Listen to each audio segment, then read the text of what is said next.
Hi, I'm Terry Chapman, Microsoft Enterprise Strategist in Microsoft New Zealand. Today I'm fortunate enough to have Martin Cocker with me for Executive Director of Netsafe.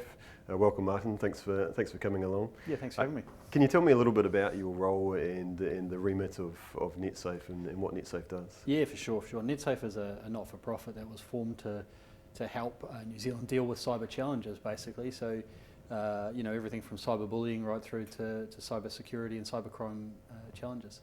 Being a not-for-profit member organisation, we're supported by lots of people who are at this conference, lots of different organisations in New Zealand and the New Zealand government.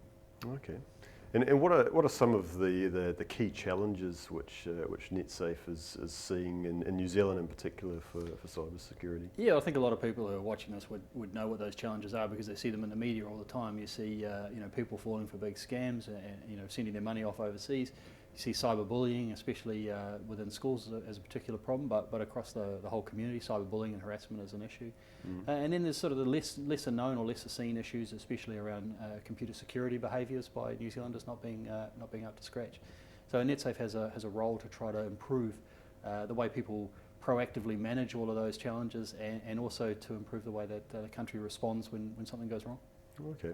And can you describe some of the key initiatives that Netsafe's working on at the moment to help make New Zealand a safer place from a security perspective? Yeah, for sure. In the education sector, we have something we call the Learn, Guide, Protect program. So we won't go into too much detail about that, but it's a program to help schools, take young, raw starters, little kids, and turn them into what we call digital citizens. So they're really capable users of digital technology by the time they leave school. So Netsafe manages that program. We are the lead for the Cybersecurity Awareness Week and program in conjunction with the New Zealand government, so Netsafe works on that. We also have a cybercrime reporting point. We run the orb.org.nz, where if you're a victim of a cybercrime or you witness a cybercrime, you can report it through there, and we triage those and pass them on to the appropriate law enforcement agency. And of course on the horizon we have this harmful digital communications proposal, so that's a fairly significant thing coming out of Ministry of Justice to combat cyberbullying and harassment online. Okay.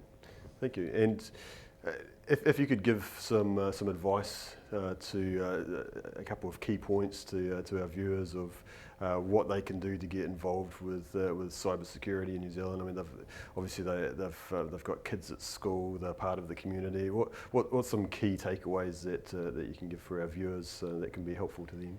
Yeah, I think there's a lot of information available about cybersecurity online. I mean, I think there's no shortage of good, solid information, whether it's product-specific information from the likes of Microsoft and Apple, or whether it's sort of independent advice, just general advice from people like Netsafe. So the information's there, but you do have to seek it out.